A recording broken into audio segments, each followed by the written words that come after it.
And so as a result, we want to make sure we work on both. We want to create a system that allows you to succeed in both areas, life and your enterprise. So what I want to really make sure that comes out of this is an evaluation of what your real gifts are that are going to fulfill you. Because many of you are living a script around your life that involves having an enterprise when really that may not be your true nature.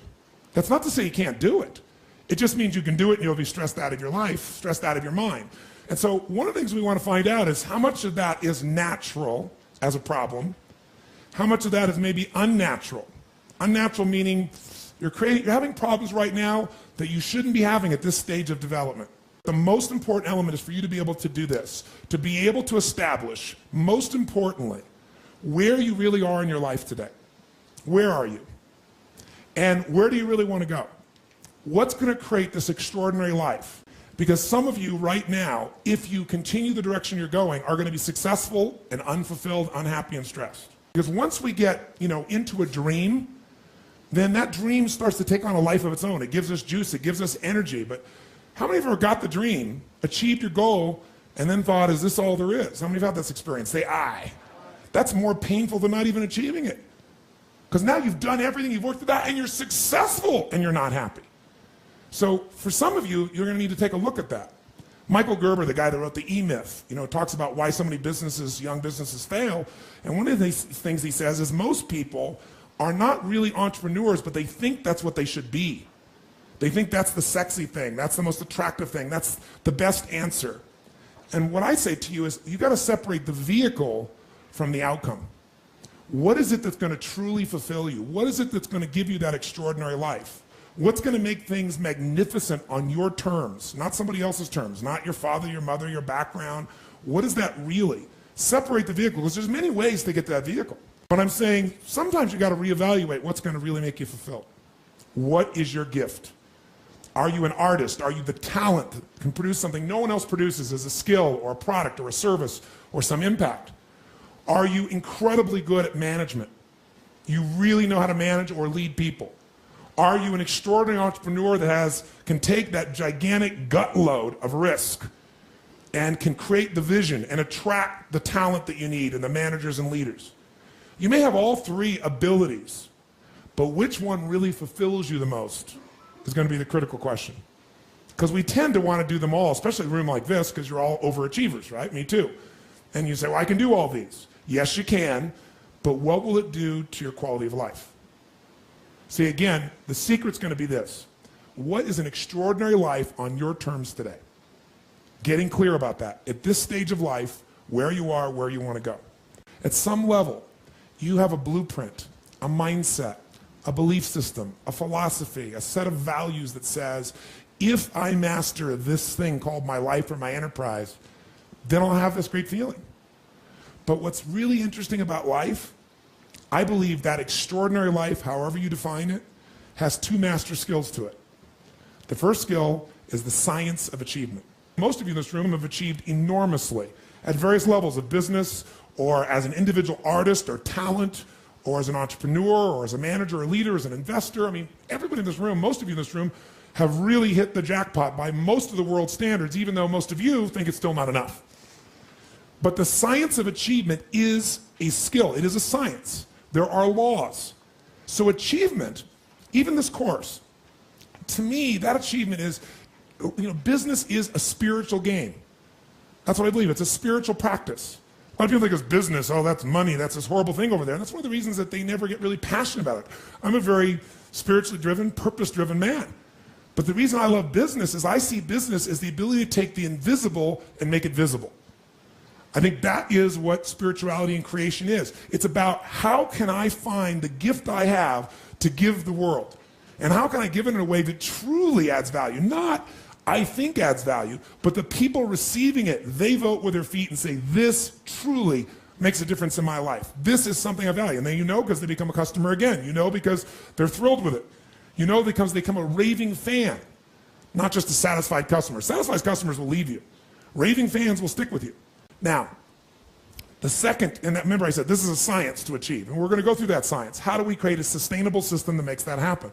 But the second skill of life is less focused on, and if you're going to have not only management, but create and grow an extraordinary life, you've got to master the second. And that second master skill is the art of fulfillment. The art of fulfillment. And the art of fulfillment, I call it an art because art is like what one person thinks is beautiful, somebody else may think is ugly. But what you have to be able to do is find out what is it for you that's going to fulfill you. And I'll tell you, there's two primary elements to that. You've got to figure out what is your gift that's going to give you a sense of meaning, because you can't be fulfilled without a sense of contribution. You can feel happy. Happiness for most people is temporary. It's like pleasure. You know, eat a chocolate cake, make love, you know, score a point in the game, you know, get the trophy, you know, take your business to the highest level, make the money. There's a moment in which, or maybe a day or an hour, or I don't know how long it lasts for you, but when you achieve those results, will you feel happy? How many know what I'm talking about here? Say I. And how long does it last? Remember, what makes you successful, what makes you fulfilled, may be two different things. So success without fulfillment, that's called failure. If you know somebody who's got everything they thought they wanted and they're not fulfilled, they got a real problem. So what's going to make you fulfilled? Finding your gift, contribution. Life's not about me, it's about we. If we feel like we're contributing to someone else, then we don't just get something, we become something. And what you get never makes you happy long term. Who you become makes you very happy or very sad. So part of that art of fulfillment is, what's my contribution? The second part of it is appreciation. Some of you are contributing, but you're not taking the time to really appreciate. Meaning is where all life is shaped, and you have the power to change the meaning how fast. But you better ask a better question or come up with a better answer. Find your gift and give it every day with more intensity, more beauty, more love, and more unselfishness, and ironically, you'll fill up even more. You'll feel more love and joy and happiness because you'll love yourself, for God's sakes, regardless of what other people do. And it won't be an ego love yourself where you're lying to yourself so you can make other people think you're a certain way. It'll be you connecting with you. And when you connect with you, it's very easy to connect with the real part of other people. That's what life enterprise management is. I'll give it to you. 3,000-year-old simple phrase. Know thyself. But I'll add one. Then be thyself. You know yourself, but you don't be yourself. You just wasted all your time.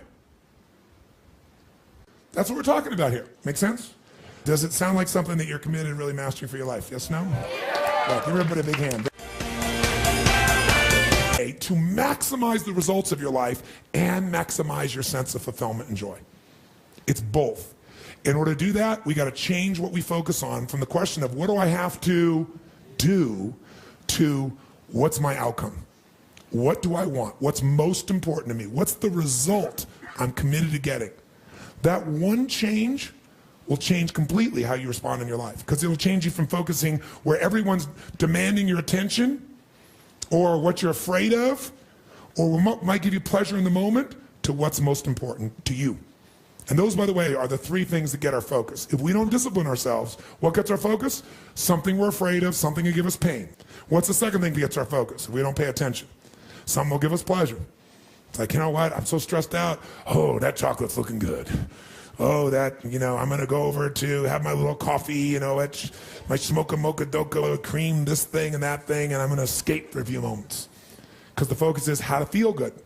How to not feel bad, how to feel good. What's the third thing that gets your focus? Other people's demands. It's not necessarily there are more demands, it's just that we're accessible to more demands. And if you don't know what you want, and you don't know why it's a must for you to achieve it, and you don't have a plan, I can promise you something. You're going to fit in everybody else's plan. And you're going to wonder why you're stressed. And you're going to wonder why I'm not fulfilled. What is time? How do you know when it's a long time? Or how do you know when it's a short time? It's not because it's 10 minutes or 10 hours. How many have been in 10 hours and time flew because you loved what you're doing, didn't have any sense of time whatsoever? How many have had that experience? Say aye. How many have had 10 minutes feel like 10 years you want to kill somebody to get out of the situation? So what is time? Time is emotion. Got to remember that. Time is emotion. What you're really managing is emotion. Another word for that would be meaning or fulfillment. Focus is power, but you got to take it. Take it back. Take back that power. And you got to know when you do have that focus, how to chunk it, how to group it so you're not overwhelmed. Let me show you how to make it simpler. When mass information is coming at you, you get overwhelmed. Most of us are great deletion creatures. We delete most of life. Right now, there are millions of things around you could be focusing on, thinking about, giving meanings to, making decisions about what to do. Millions. And when you think about what it's going to take to do something, usually it takes a lot, and you're not going to want to do it. So I'll do it when? Later. As my Australian friends would say, later. Right? And of course, the problem with doing it tomorrow is when you get to tomorrow, tomorrow is today, and tomorrow never comes. So, and you keep promising yourself. By the way, what does this do to you emotionally when you keep breaking your own promises with yourself? Or you keep failing to do things that you know are important? Does it increase your level of certainty and confidence? No. What it does is it erodes it. And when you erode confidence in one area, believe it or not, it affects the other areas too. Do you believe me on that? Don't believe me. What about your own life experience? Maybe not one area, but it starts to be multiple areas. It sure does. Another reason why somebody doesn't exercise or do anything is because they don't just chunk it too big, they chunk it in too many details. So remember this. Remember this. Change is never a matter of ability. It's always a matter of motivation. I'll say that again. Change is never a matter of ability. It's always a matter of motivation or drive, having strong enough reasons. If you got a strong enough reason, you could figure out the time, couldn't you? So the biggest part of life and time management is knowing what you want and having enough reasons to follow through. But there is one more piece. If you make enough reasons to follow through and you know what you want, but you make the task overwhelming, you'll be overwhelmed. What you focus on, you feel. What you feel, you are moved to somehow actuate.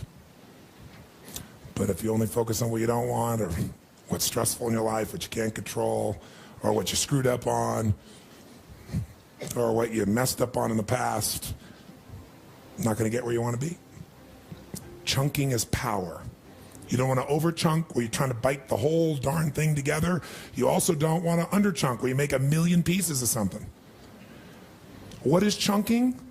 It's taking all that's coming at you and putting it into idealized size groups that your mind can handle. See, science has proven the human brain, consciously, we can only handle what they call 7 ± 2 chunks of information. It's a term that they describe in science, that human beings can only handle 7 ± 2 chunks of information at one time, which is a very complex and over-chunked way of saying most people can only handle 5 to 9 things at once. But even the guy that explained it made it very complex. Here's how I tell you. You want to know what chunking is? Chunking to me is how to turn a lot into a little. Most people take a little and turn it into a lot. Exercising, if you're not doing it, you're turning into a lot. If you do it regularly, you turn into something very important, and it's a few things you do. It really is just as many things, it's just what you focus on, right? And when you're doing something and you're following through, you're focusing on the outcome and why it's important to you. How is easy when those 2 first steps are done? The first value thing about chunking is if you take it out of your head and you put it on paper, whether it be electronic paper or physical, you will have done yourself a great favor. Because when you get in your head, you tend to repeat things over and over. You have a hard time organizing it. And the reason is you're using words in your head and images and sounds. Now, if you can take all these thoughts and words and you can put them into a picture's worth 1,000 what? You just chunked your life instantly better when you make something visual on paper, electronic, or physical. Now, I want to explain to you what I mean by chunking in a moment, but I want you to notice that what he's done is told me things all in kind of a random way. And the brain loves pattern recognition. When you recognize a pattern, you feel certain. Oh, someone starts to look like that, I know what that means. Someone starts to say that, I know what that means. When this and this occurs, the business usually does that. I feel successful.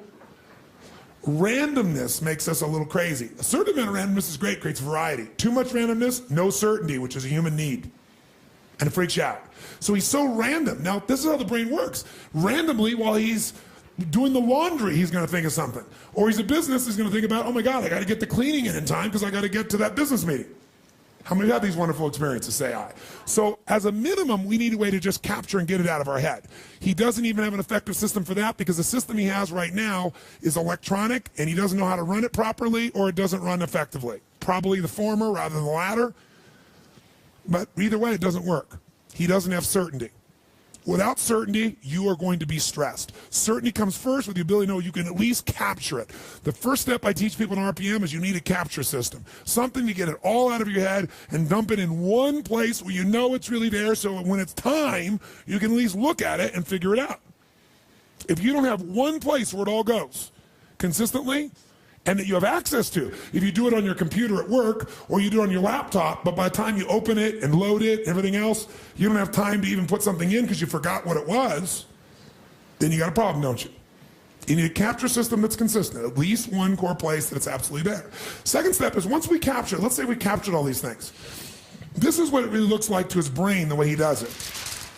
His brain goes, I gotta do this, and I gotta do that, I gotta do this, and this, I gotta do that, and I gotta do this, and I gotta do that, and I gotta do this, oh, I gotta do this, oh, this, oh, this, that, this, that, this, that, then this, then that, then this, and that, then this, call this person, do this thing, follow this through, build this thing, do this business plan, get that money, make this thing happen, go there. How many feel stressed in your body? Say aye. Aye. So let me tell you what RPM does. You start to look at these things and you say, okay, there's all these things that are important. I've said they're important. I need to take this random stuff that makes me crazy and stressed and find some patterns. Before I figure out what to do, I get to figure out, does all this relate to something I want? He's lost what he wants in his list. And you go, you know what? This thing here, call my friends. Oh yeah, follow up with my friends from the seminar I went to. Oh yeah, coming over here and spending time with my sister. Oh yeah, going and talking to my girlfriend once. Okay, that all relates to one chunk, which is my relationships, let's say. Okay, over here, I need to raise money for this, raise money for that. I gotta put my money and my budget together this, I gotta do this, this, and I gotta do this and this and this. Okay, all of those relate to money. I've just taken 1, 2, 3, 4, 5, 6, 7, 8, 9, 10, 11, 12, 13, 14, 15, 16 things I had to focus on, and now there are 2 things to focus on. My relationships this week and making progress on the economic side. I'm oversimplifying, but to give you a sense. How many would feel better already? Yes, sure. Okay, and then I come over here and I go, okay, I gotta work out, I gotta figure out what I'm gonna do to change my diet, I gotta prepare for that marathon, I don't have to run the 14th mile, but I gotta do this piece here, and I gotta speak to my trainer, and I gotta do this thing here too. Oh, that's all my body. I wanna make major progress this way physically. I may not do all these things, but I'm gonna make progress, because progress equals happiness. Even if you haven't achieved it, if you know you're making measurable progress, you will not feel stressed, you will feel fulfilled. So when I'm in a conversation with somebody, and they're talking about one of my 14 companies, how do I chunk that? Every company I have this metaphor. I say everything, if I were to say to you right now, I want to take every single thing that's in your house, and we're going to move you, but here's how we're going to move you. We're going to take everything we have in your house, and we're going to just dump it all on the floor of the new house. Just everything you've ever had, we'll dump it right there in this giant living room. And then now you got to organize things. Would you feel stressed? That's what he does. He doesn't even dump it on the living room. He puts it in a place he can't even find the dump. Okay, which is common. Some people put part of the dump here, part of the dump there. They never even know where the whole dump of all the stuff is that they're thinking about is. Now let's assume we did that, but I did one thing. I said to you, get this whole thing organized. You might not even know where to start. It'd be overwhelming. But if I said to you, everything in this room that I've dumped in this room will fit into 12 drawers. 2 chests of drawers. 1 with 6 over here that's all personal items, 6 over here that's all professional items. And it's 6 I'm making randomly. You could have 5, you could have 4, you could have 10 if you're really busy. And one of those, for example, is anything relates to finances. One of those anything relates to my body. One of those anything relates to family. One of those is relates to anything that affects me emotionally. Right? Go through the whole list. And the professional side, it's anything that relates to marketing, anything to accounting, right? Anything that relates to planning, anything that relates to sales, anything that relates to... Could you, if you knew what these items were, pick up each one and go, okay, that goes there, that one goes there, that one goes there, in a short time, would the entire room be clean? Yes or no? Not only that, but when you needed to focus on something, could you find it? How fast? That's RPM. When you know what you want, that's one thing. When you know why you want it, it changes the emotional quality even more. I want to tell you something. It's the chunking that is making you think it's so long. But you got to stop the story that you have no time. You have all the time there is. Chunk your life will change. If you want an extraordinary life, it doesn't just happen. You got to create it. The best way to create it is develop a system so it doesn't happen once in a while. When you're lucky, you can count on it like clockwork. Sure stuff's going to interrupt you. Sure stuff's going to stress you, but you know how to get right back on target. And whether it's managing your time or managing your life, they really can't be separated. They go together. If you know what your life's really about, what you value, what's most important to you, not hard to get back on target. If you know what you want, why you want it, you'll come up with a map on how to get it done. If you surround yourself with other people that are committed to having an extraordinary life, it becomes even more easy. And yes, does it take a little more effort? Yes, in the beginning it does. It's called the rapid planning method because once you've done this a little bit, guess what? It's like putting a seminar together. I know there's only 5 things you really got to focus on, or 10 or 12. I start to think about those outcomes, I know why, and boom, everything flows. And all of a sudden, everybody thinks you're a genius when all you are is somewhat focused, organized, and clear. But you still have total flexibility to change your mind, do anything you want to do. You're not locked in place. It's not an anal process. It's art. It's the art of your life.